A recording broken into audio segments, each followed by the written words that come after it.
Hi there. Hello. Hey. Good day, everyone, and welcome to our live webinar on the Google RankBrain signals. I'm Elena. How are you? What's your day like? From where are you watching us? I'm happy to see you here today, and I hope that you all are ready to learn new things about Google RankBrain and how to use this new knowledge to boost your SEO. Hello, Anna. Thank you again for joining us, and we look forward to your active participation in today's webinar. Welcome, everyone. I'm Elena Prohoda, and I'm social media marketing and community specialist at SERPstat, the growth hacking tool for search marketing. Let me tell you about the SERPstat platform and our webinars. It includes over 50 tools for SEO and PPC professionals, marketing experts, and big digital agencies. It helps analyze websites and competitors, create content, collect keywords, check backlinks, find on-page SEO issues.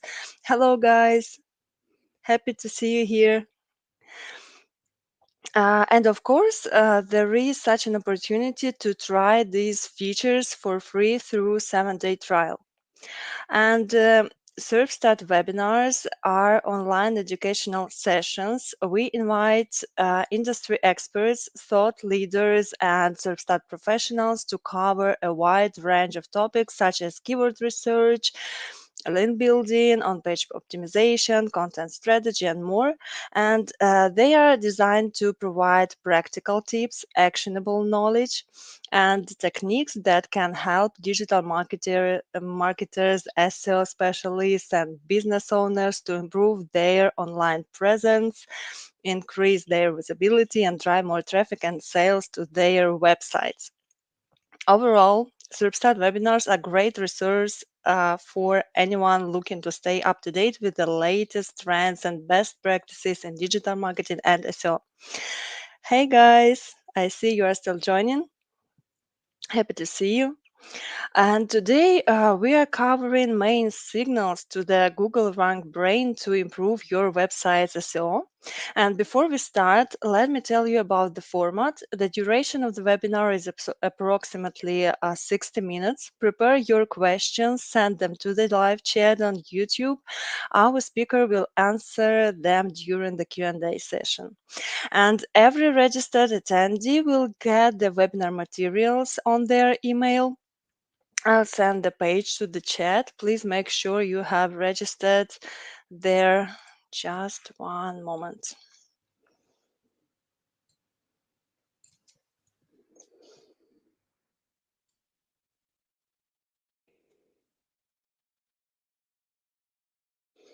Yeah, it's here.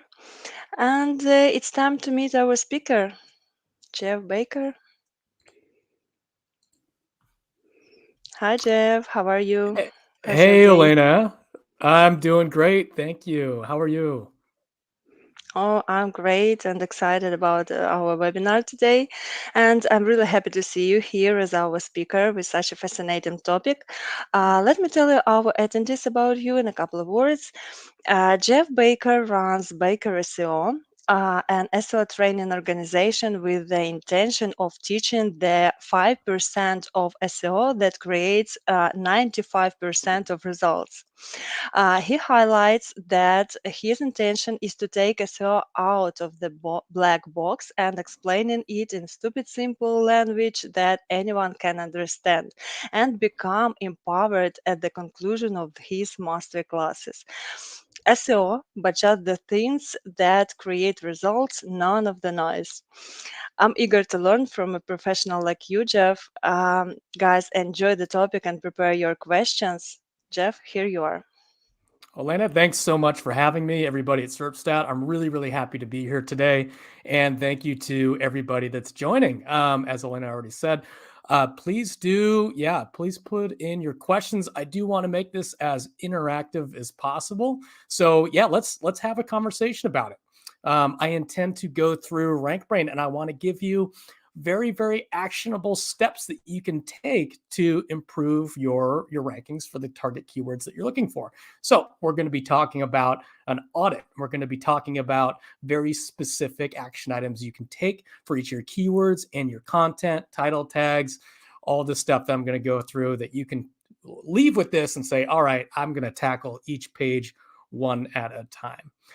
Before we get into that, let's do a little housekeeping. I'm going to jump into a presentation, tell you a little bit more about myself, and then we will get into the practical stuff. Okay, cool.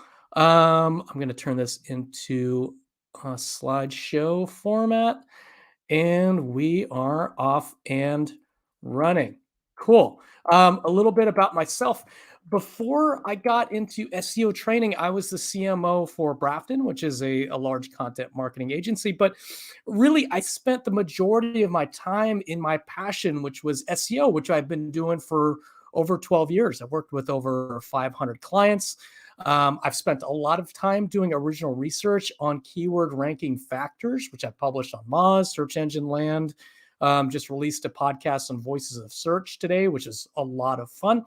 So that's kind of where my expertise really, really lies. And since becoming CMO of Brafton, I decided what I wanted to do, as Elena already mentioned, I wanted to teach people SEO. That's where my passion really is. I am best at teaching this stuff.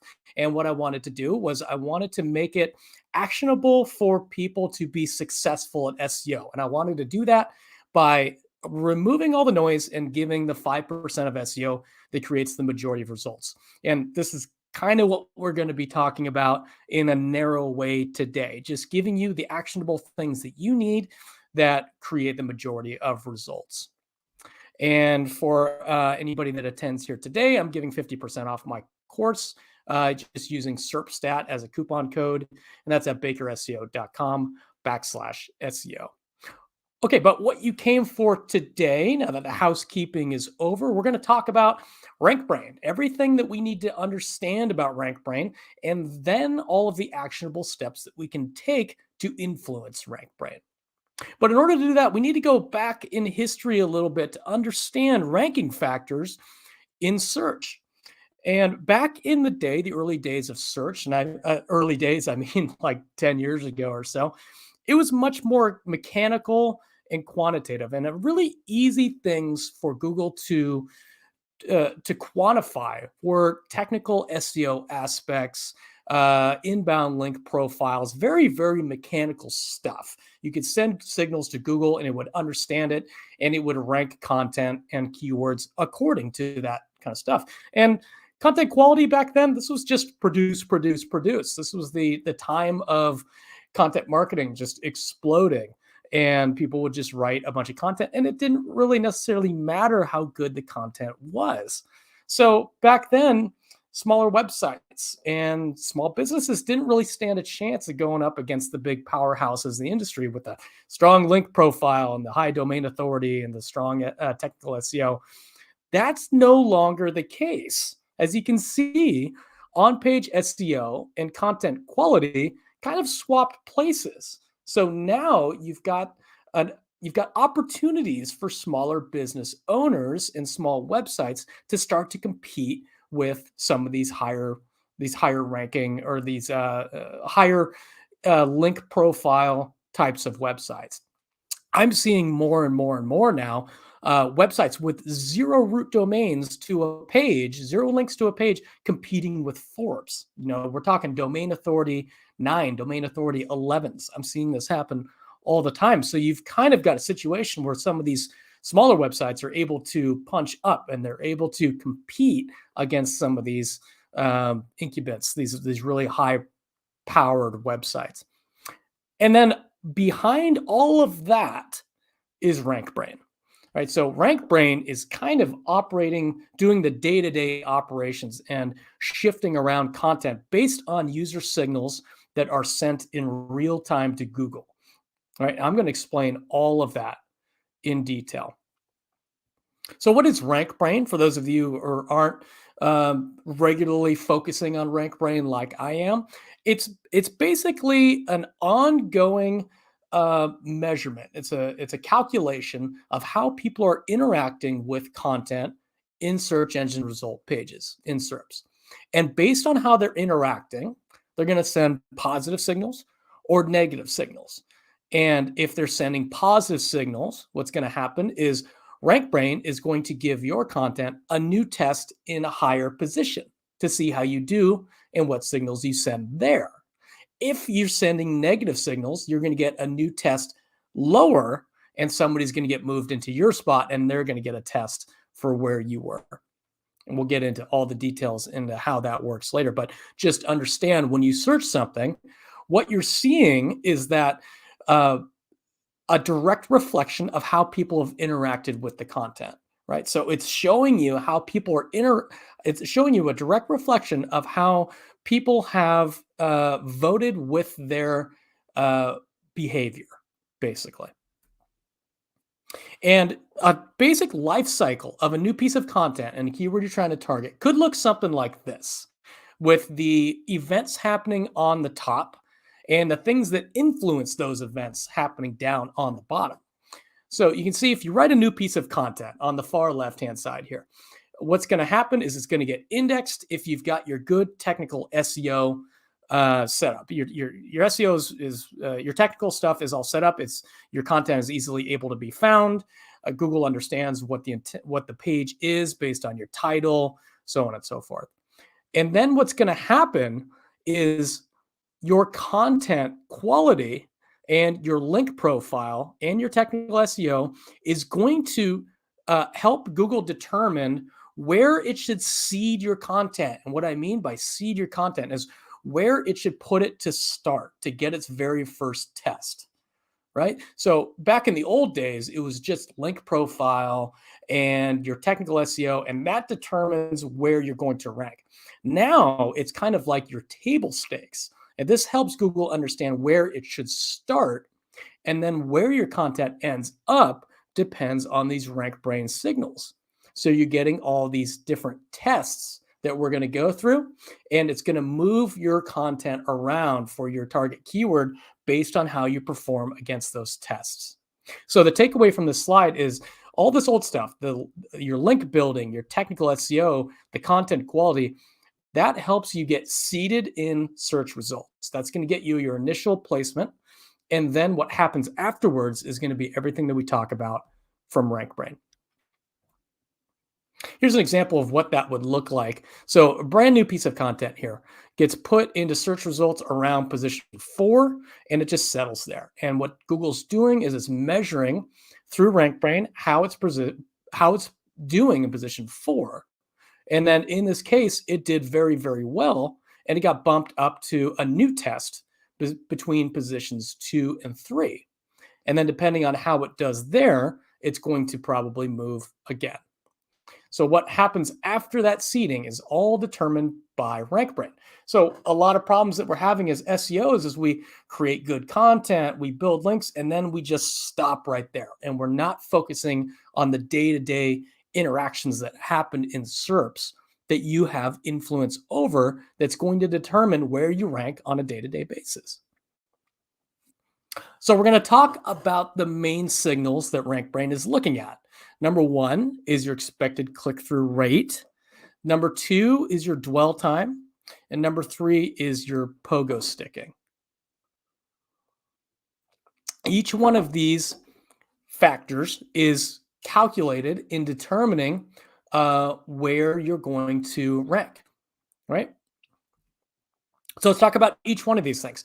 Expected click-through rate. What is that? An expected click-through rate is Google will look at your position and your peers around you and determine what click-through rate it expects that you should have for your position and relative to your peers.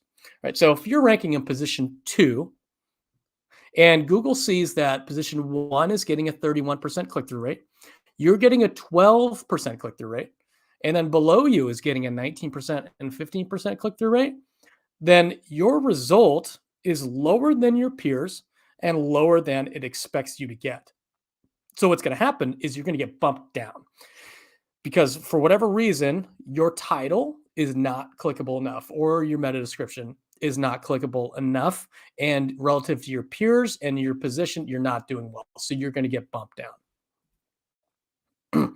Here's an example of a piece of content. You can see all through this area in green, the click-through rate was 48%.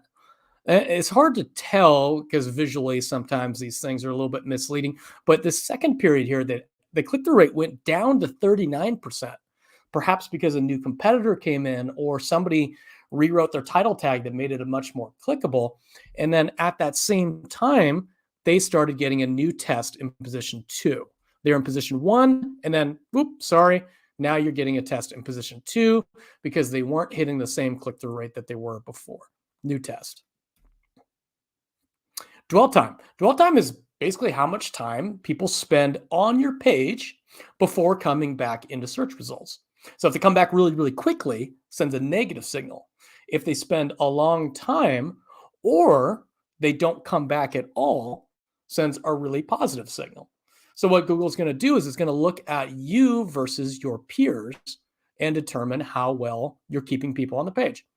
So if it looks at this situation and it says, all right, I'm seeing people stay for 1 minute on your page and your competitors are getting 4 minutes, 2.5 minutes, 2 minutes, sends a negative signal, and you're going to get pushed down in search results. And then the last one is pogo sticking. So a pogo sticking is when somebody comes to your page and then they go back to search results and then they click on another result. So basically what they're doing is sending a signal that you didn't fully satisfy why they searched for what they searched. So they're weaving together a complete answer by clicking on other results.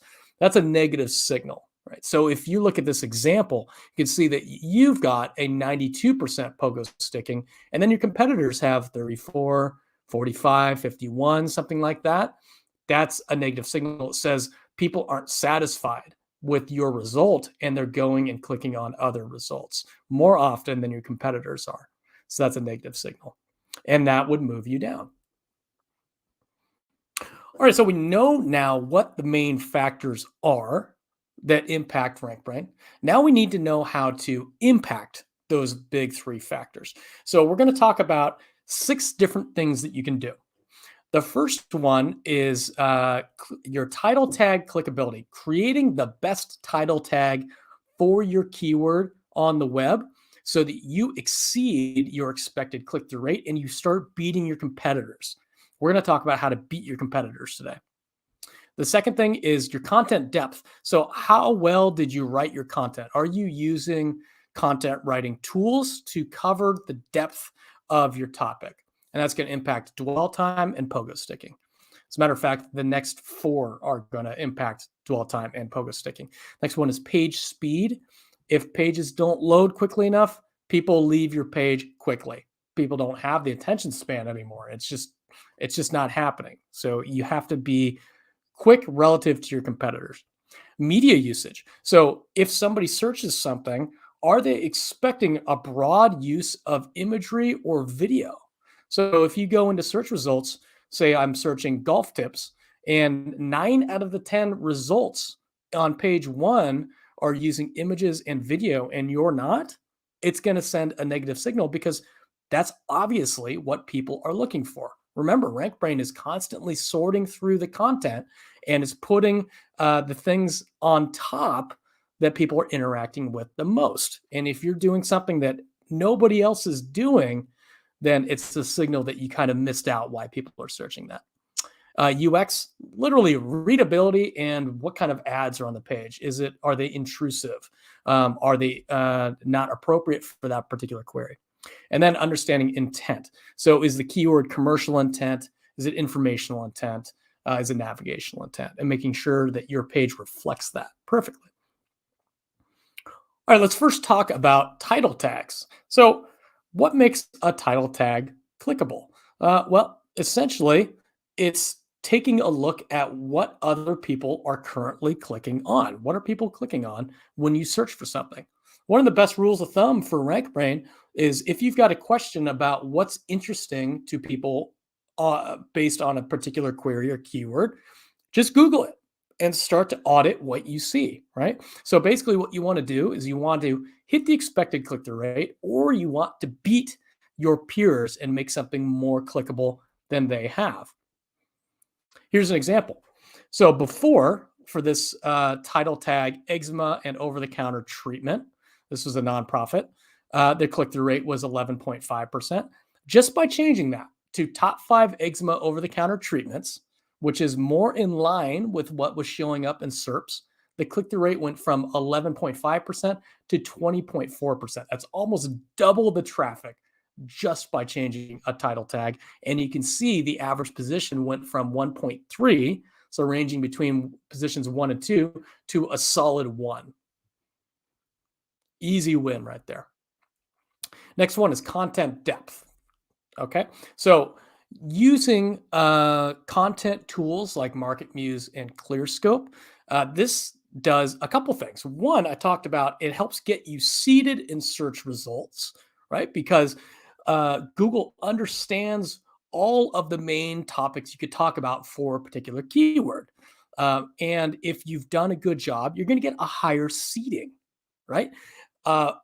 And if you've done a poor job, you're not going to get that higher seating. So it's kind of an inverse relationship type of thing. But the second thing that happens from a RankBrain perspective is if you've covered all of the topics somebody's interested in, it's going to give them less of a reason to go back to search results to weave together a complete answer. So what you want to do is you want to keep them on the page as long as possible. And you can do that by writing really, really thorough, in-depth content. Here's an example of what it could look like. So you take one page, rewrite it, and literally the next day, you can see this page went from 20 clicks per day to 250 to 300 clicks per day. And it went from position around 6 to around position 1 and 2. That's like an overnight type of thing. So super, super important factor. Page speed. You want to see if you're in line with what your competitors are doing. If you're much, much slower, then somebody's obviously going to leave your page and they're going to go back to search results and they're going to find a faster page that gets their answer to them a lot quicker. Media usage. Like I mentioned before, some queries don't have much of an expectation of using media. And some queries have a very high expectation of using media, but you won't know unless you search the keyword and you go through search results to see what people are publishing, and especially in the top 5. UX and readability. If people can't read your content, if the font is too small, or the color is annoying, or if there are a bunch of intrusive ads, people won't read your content. Again, they don't have the patience.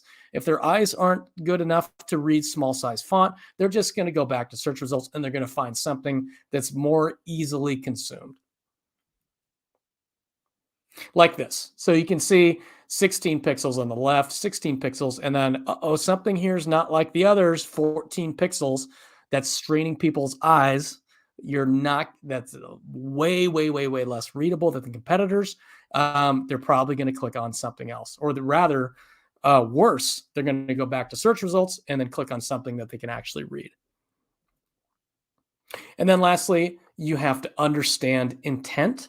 So we want to make sure that you understand if your keyword that you're targeting has informational intent. So you would create a blog that answers a question, or it has commercial transactional intent and you've created a product or service landing page for that particular keyword.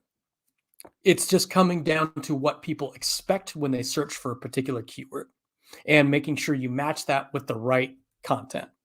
So, example here, if you search golf tips, you're going to find that, oh, there we go. Everybody searching that is looking for an answer to the question, how do I get golf tips?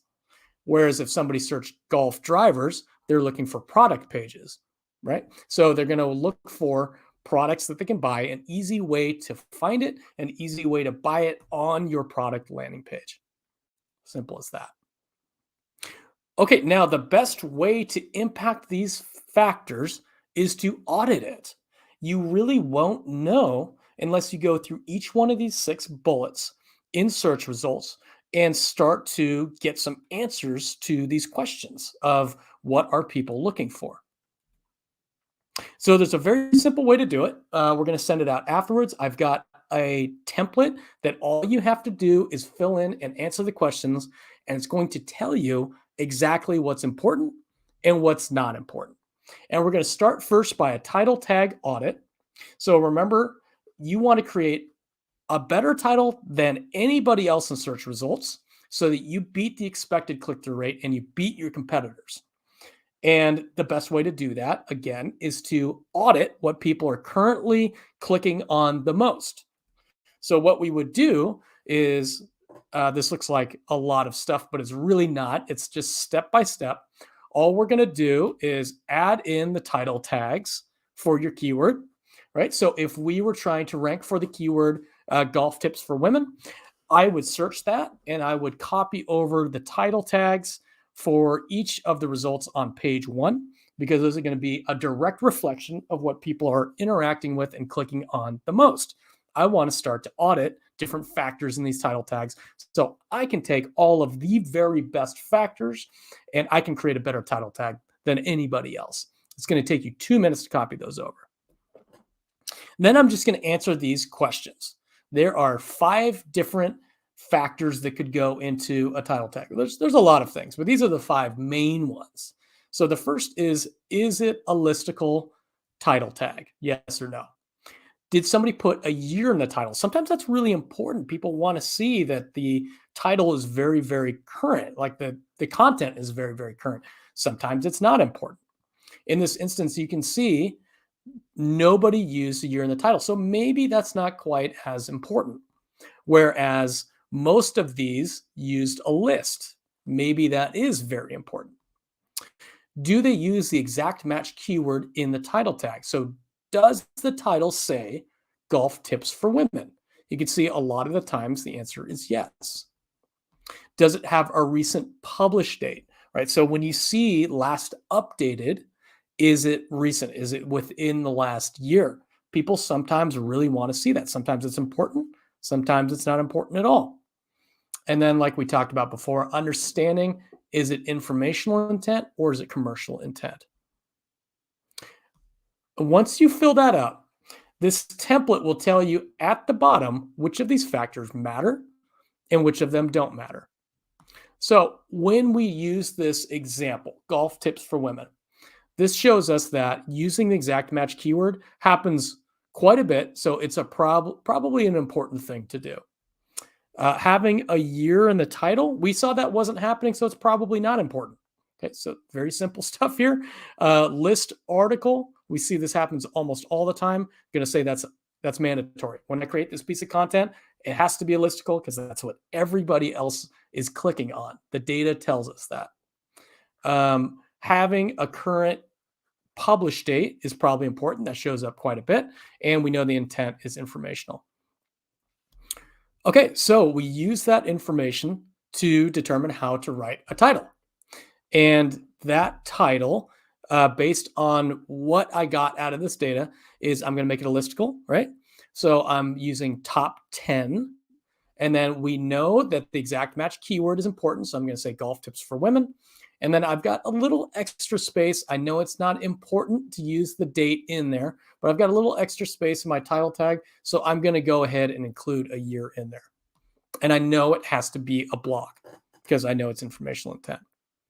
Okay, there. So all we did was we spent 10 minutes to use data in search to create a better title tag, or rather incorporate all the best elements of a title tag as possible to create this best title tag in search. That's it. That's how we create an awesome title tag. Now we have to audit the content to make sure that we create better content, a better page experience than anybody else's on page 1. So again, we're going to use this audit, and this is only going to take about 15 minutes total. And again, this is something you're going to do before you write your piece of content. So this is part of the briefing process. but it's going to pay dividends down the road. This is super important. It's like doing your due diligence before creating a piece of content. I would assume this is just part of the briefing process that is mandatory to do. So what we're going to do is you should be using a tool for content creation, like a Market Muse or a ClearScope. So we figure out what the topic coverage requirements are. And some of these things are just one-offs. You're only going to have to do it one time because it's going to be universal, like font size. Like your blog font size is going to be universal. You won't change that. So you only have to do this one time. And you want to make sure that your font size is readable relative to your peers. What are the conversion action items that people are using? Is video media being used for that query? Are there lots of images being used, or is it just blank text? And what is the page speed? So once we go through that, and this takes you about 12 minutes, all you really have to do is open up, in this instance, 9 pages, and I can see the following information.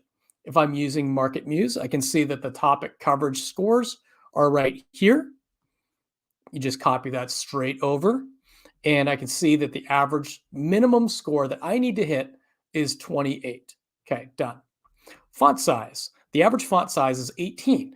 I don't want to go under that. I don't want to be the one person that has a illegible 14-point font, right? So I'm going to see that in this instance, is going to be a blog because it's informational intent. I need to have a clearly legible font relative to my peers. And it looks like readers are expecting a font size of probably at least 18, nice and readable web font. And then I want a conversion action item that's appropriate for that query. I don't want to, if everybody else is doing newsletters and like soft lead magnet types of stuff, I don't want to try to sell somebody when it's not appropriate. You're not going to sell somebody for an informational intent keyword, right? So the best way to do that is just to audit, take a look at what the competitors are trying to get from a conversion standpoint and do something similar to that. All right, I want to see, is video important? Because like I said, if 9 out of 10 of the results are using video, then you know for sure it's super important. And if you're not doing it, you're going to get booted out of the top 10 because you didn't understand what people are looking for. In this instance, only one result did it. It's not important. Broad imagery, 9 out of 9 use lots of images. So guess what? If you create a piece of content that doesn't have imagery, you're not going to survive on page 1. RankBrain is going to move you out because it's going to send negative signals. And then the page speed we see on average is 2.2. And look at this. As a matter of fact, the very first results, the first 5, have very, very fast page speeds. And then it goes even worse as you move down the page. So it's going to be important to have a very quick load speed if I want to compete in the top 5. Okay, so using that information, we know we need a Market Muse score of 28. The font size should be largish, minimum 18 pixels. Video, actually that one, we saw that that's a typo. Video is not mandatory in this instance. Use of imagery is mandatory. Your page speed needs to be quick, and conversion items are all over the place. Okay, that's it. That is the audit that you need to do in order to satisfy all of the RankBrain factors, right? So what we've done is we've looked at 3 different factors that they're looking at, which is pogo sticking, dwell time, expected click-through rate, and then we did an audit for the things that you can impact in order to send positive signals to Google so that people interact with your content in the way that you want them to, and it will get you to move up in search results, right? So this is not about the initial seeding. This is about you sending positive signals all the time so that RankBrain is shuffling you up the deck and giving you tests in higher positions. Okay, I'm going to tell you a little bit more about my course where I talk about a lot of this kind of stuff for just a brief 2 minutes, and then we will jump into Q&A, of which I've already got a few good questions.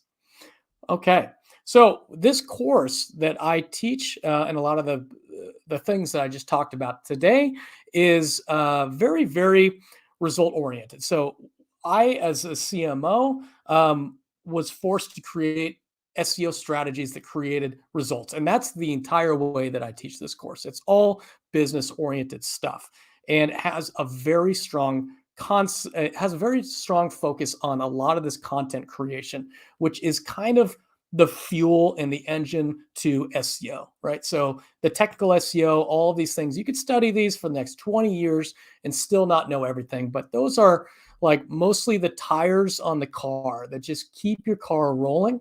Um, but the things that power SEO nowadays are everything that we talked about today. It's content and satisfying users the best that you can. Something different about this course is that the concepts that I teach, you apply it while you're learning. So by the time you're done with the course, you have a finished product. And then, like I mentioned, everything has a basis around revenue. So it's not teaching things that you just are going to get vanity metrics out of. It's not just traffic for the sake of traffic. Everything is focused on generating business results. There's some tools and guides similar to the template that I provided today.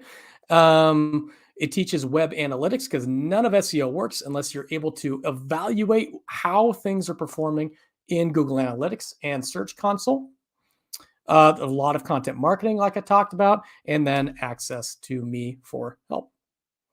So what I wanted to do is I wanted to create a course that was accessible to anybody, make it basically democratize SEO so that everybody has access to it in a way that they can understand, and taking it out of the black box. I want to make it as user-friendly as possible. And like I mentioned, there's a 50% discount to anybody that attended this webinar today using the discount code SERPSTAT. Okay, thank you. I think we've got a good 20 minutes to field any questions that people have. Oh, And thank you, Jeff. yeah, Thank I'll you. let That was really Alina take it. insightful. You shared great tips and ideas. So now let's take a few minutes to answer questions of our attendees. Guys, please type your questions in the YouTube live chat. You have several minutes to add your questions.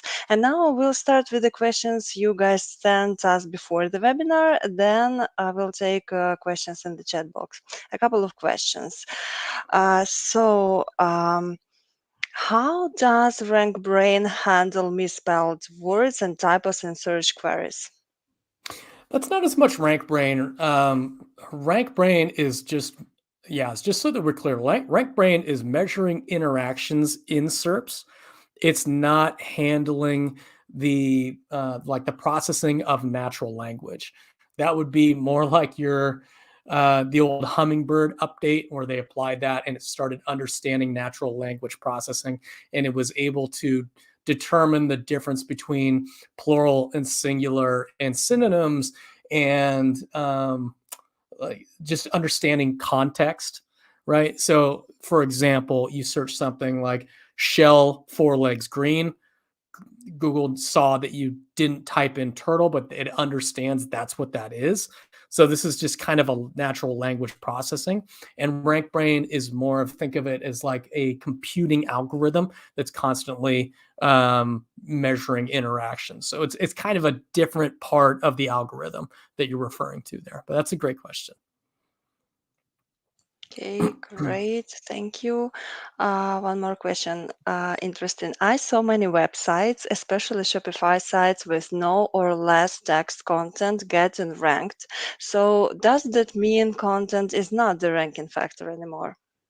Oh, content is absolutely a ranking factor, but what you see in this instance is, and again, another great reason to use the audit is that Shopify was satisfying the reason why somebody was searching for something, right? And if you saw that the reason why somebody is searching for a particular keyword is to buy, and it likely was because it was Shopify, that the people or the pages that rank in the top few positions probably do a really good job of getting the product to the searcher very, very quickly in an accessible way so they could satisfy why they searched for that particular keyword. So in those instances where it's very, very heavily e-commerce, the content still matters, but it matters less than satisfying why somebody searched for something, and that's getting the product in front of them very quickly. It's a good question. Oh, thank you. Completely agree with you. And let's switch to the questions in the live chat. The question from Samuel: what are your thoughts on Google using a different click-through curve based on your business type, B2B, B2C, and industry? Yeah, they're going to use a different click-through curve on almost every query. Actually, if you use Advanced Web Rankings CTR study, I'm going to pop that into the chat. What you can do is you can customize what your SERP looks like based on the features in the SERP, and it'll give you an estimated click-through rate by position. Like, so for example, if your SERP for your keyword has Google Ads, people also ask, in a local 3-pack, you can add that into this this CTR study, and it'll tell you what your estimated click-through rate should be for your position. I actually don't think I can put that in there, so we might have to send it out afterwards, Elena. Okay, sure. Yeah. We can move to another question, yeah? Mm-hmm. Great. The question from John: how often does Google retest content?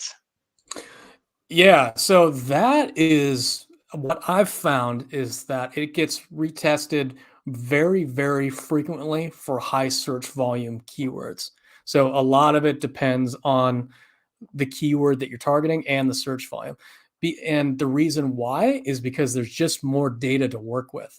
So think of it this way: if you've got a keyword that's only getting searched 50 times per month, that means there's 50 data points that RankBrain has to determine where content should go. And if that's not much data, and there's not a whole lot that it can go off of to say you should move up or you should move down.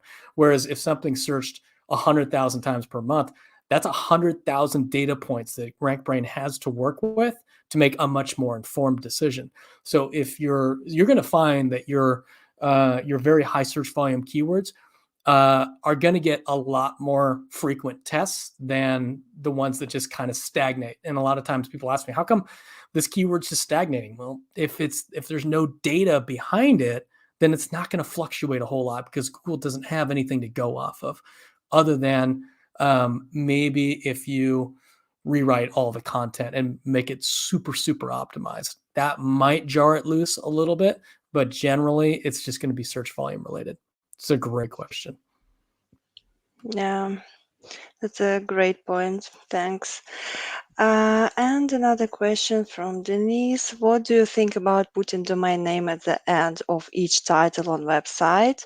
Is it okay to make title truncated more than 60, 62 characters with spaces? Oh, that's a great question. So, in other words, would be the boilerplate, right? So, if you have the title of the page and then you've got your separator and then the name of the website on there, the question is that okay? What do I think about that? The answer to that question is I won't include it at the expense of writing a really good title tag. And let me unpack that a little bit there. So, when we did that title tag audit and we determined what we wanted to put in there, if that used up so much space that if I included my site name it made it truncated, right? So basically, Google used the ellipses and it looks like it's cut off. I wouldn't include my site name in there because you're going to get a lower click-through rate generally when you get those ellipses and when it's cut off, when it's truncated like that. So I will include it in instances where it doesn't interfere with me creating a really awesome title tag. Also, it's worth considering when you search for something, when you do your audit, looking through the search results to see if the brand name actually matters, because you may find that 100% of the of the pages ranking on page one are using their boilerplate or their brand name. It might be important to searchers to see that brand name. There may be some sort of brand affinity where people trust the brand name, and you need to include that in there. But that's going to depend on what you see in your audit. So, not a great answer saying it depends, but it does depend on the query. Yeah, great. That's an interesting perspective. So, question from Brian: is optimizing search volume for keywords in the meta title still best practice, or is a compromise between search volume and clickability best? I don't think I fully follow that question. Optimizing search volume for keywords. Optimizing search volume for keywords in the meta title. I don't think I follow. Might have to rephrase that for me, or unless Elena, you understand it in a way that I don't. Mm, okay. Brian, could you please rephrase it if you hear, please? Okay. Uh, One more question from Brian. What about meta descriptions and its importance on CTR? Yeah, that's a really good question. Well, we know meta descriptions have no direct impact on where you rank on SEO, but it can have an indirect impact through RankBrain. So basically, what this can do is that it can impact your expected click through rate in a positive or negative way. So if you've got a very strong meta description with good copy that is compelling to get people to click on it, it's possible that you can increase your click through rate with that, and maybe send a positive signal and move you up. But if you've got very, very poor meta descriptions, you'll see that sometimes it just pulls in the first few characters that it sees, and sometimes it looks very, very sloppy. And people might look at that and say, well, if this search results is so sloppy, I might not trust this page and I might not even go to it. So, a good rule of thumb is spot check your meta descriptions for your most important pages and make sure that they don't look sloppy. Make sure they look nice and clean and you've got good copy in there that people are most likely to click on. It's a good question. Great, thanks. And one interesting question from Lubomir. What will happen if you have same titles as your competitors? Are you going to be after them in the positions? Or, I mean, if you have the same categories in the site. Oh, I probably wouldn't recommend having the exact same title tags, because then what's going to happen is you're going to be competing on other levels. So Google's going to be like, and searchers are going to look at this and say, all right, this is the same thing. And they're going to choose which one to click on, and nothing's going to set you apart. So I wouldn't recommend it for starters. But where you're going to rank, if you've got the same title tag, is probably going to depend on your content quality and the other factors that we talked about before, how long people actually stay on your site versus theirs. So you're going to pretty much be taking that first factor of the three that we looked at, the expected click-through rate, throwing that out the window and saying, I'm just going to rely on the dwell time and the pogo sticking. All right. So you're kind of just chopping off one of your legs when you have an opportunity to beat them. And you're saying, I'm going to tie, where as opposed to trying to beat them, and you're just going to be relying on all those other factors that we talked about. So probably not the best tact that you want to take. Great, thanks. That's a valid argument. Okay, and question from John. What about page speed and where do you get the data? Yeah, use Page Speed Insights by Google. It's a developer tool and it will tell you how fast your page is loading. Alternatively, you can also use GT Metrics. That's GTMetrix. Either one of those tools is very, very effective, and I recommend Page Speed Insights. Okay, great. And please, can you touch more on the topic coverage score? Yeah, there's a number of tools out there that help with SEO content writing, and they're basically it's called TF-IDF tools. That's topical frequency, inverse document frequency. Basically, what that means is if you take a keyword, say you're trying to rank for the keyword baseball, and what these tools are going to do is they're going to look through the top 20 results, and they're going to make a note of all of the main topics that everybody's talking about for that keyword. So imagine you were to read through all of the results that showed up in the top 20 results for baseball, and you're going to make a note of all of the main topics that everybody's talking about. And you'll see that topic one, like rules, show up 90% of the time. And then players show up 80% of the time in all these results. Um, After doing that audit, what you would find is a blueprint of all of the main subtopics you could talk about for that keyword. Everything. You would have a blueprint to write the most comprehensive piece of content on the web, in theory, right? You would have no quote unquote topic gaps, and you would have a strong topic coverage. Now, that doesn't really make sense to do manually because it'll take you forever to read through all that content and to make notes and to weight all of things, weight all the topics appropriately. So there's tools that do that for you. They'll scan through all of the results for your keyword, and it'll tell you all of the topics that you need to cover to be more thorough than your competitors. Right. So Google is going to look at how well you've covered your content, your topics, and it's going to help seed you in a particular position. It's going to say you belong here, and then RankBrain will take over. Also, if people come to your page, it's more likely that they're going to stay longer and maybe not even leave the page because you've written something more thorough than anything else on the web. Gives people zero reason to go back to search results. So this is a very, very, very important topic, and I highly recommend using a Surf SEO or Market Muse. They've got a free license for up to 5 queries per month, or a ClearScope. All really good tools that can help with this. Hope that helps, Augustine. Great. I like how you explained that. And question from Paulina. How do SEO people get sites to rank high on Google when there are thousands of SEO pros using the same methods? A lot of SEO pros are relying on the old school techniques that we talked about, which is the technical SEO stuff. Most SEO people are doing technical SEO, link building, but as we talked about, these are basically just the entrance fee. These are the just the things that get you in the door and testing on page one. Where people in SEO excel is by using the content creation techniques that we talked about, right?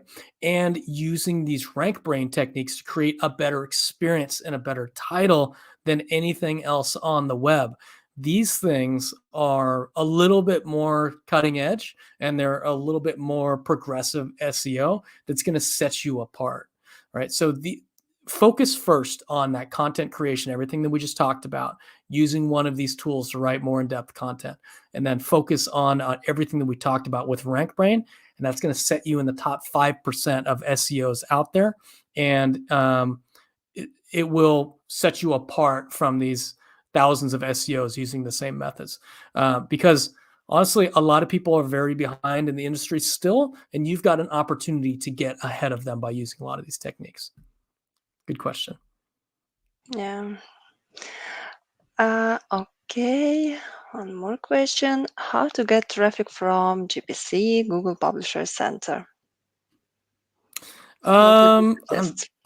not as well versed in that, so that's something I'm going to have to do a little bit of research and get back to you. I want to Okay, give you a great. complete, thorough answer, and I'm not confident in what I'd be able to give you. Great. So another question. Is search volume still a large factor when creating meta titles?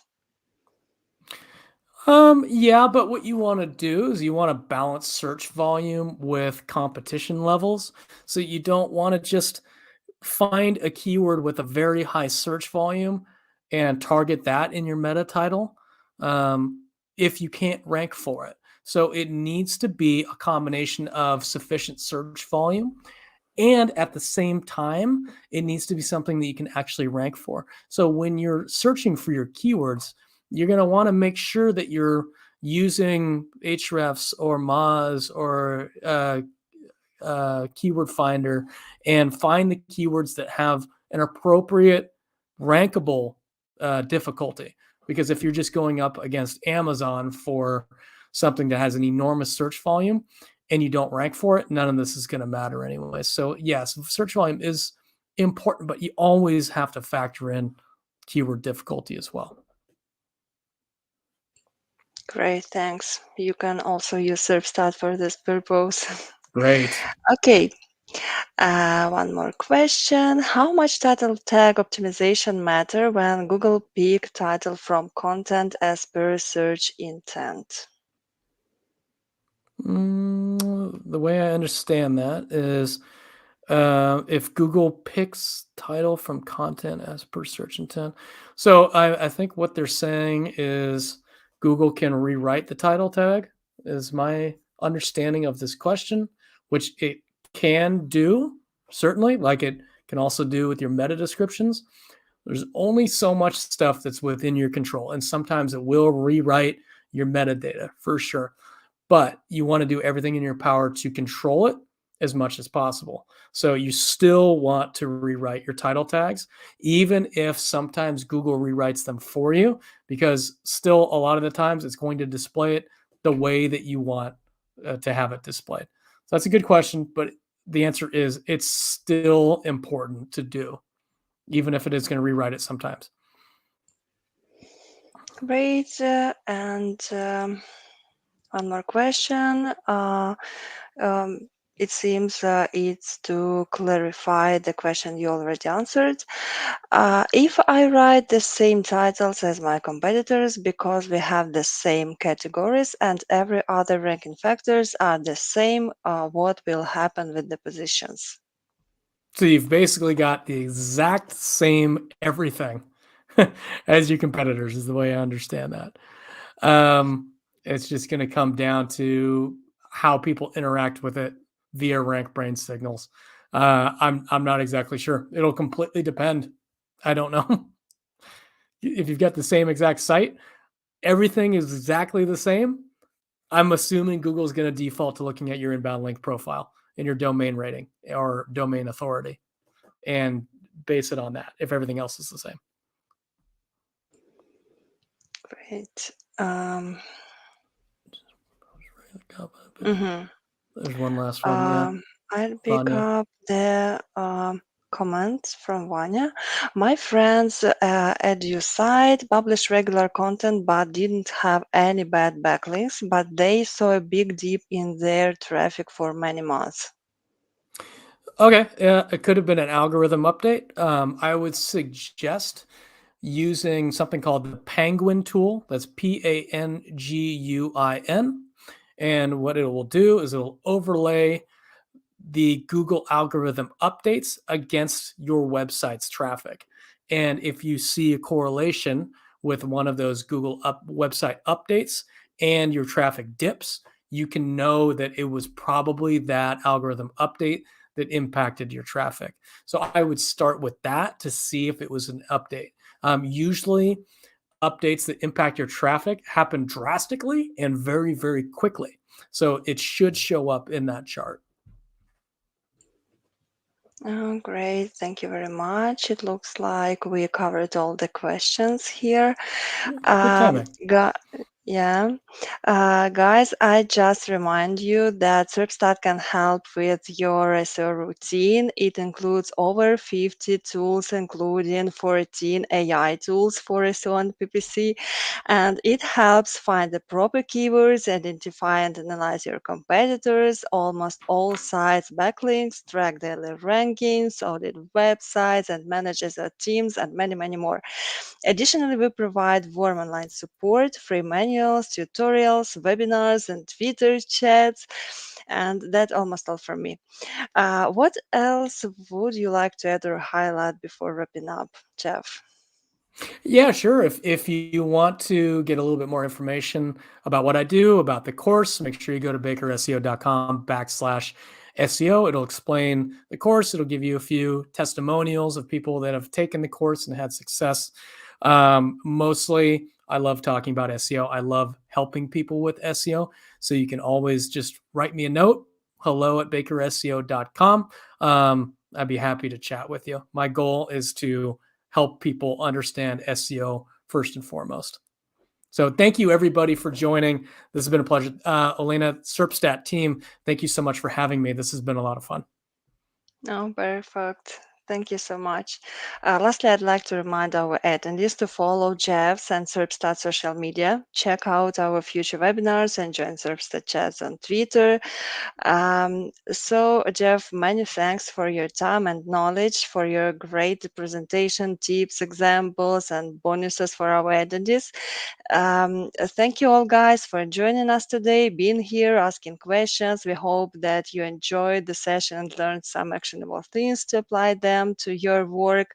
And we hope to have the opportunity to connect with you again in the near future. Thank you and goodbye. Thanks, everybody.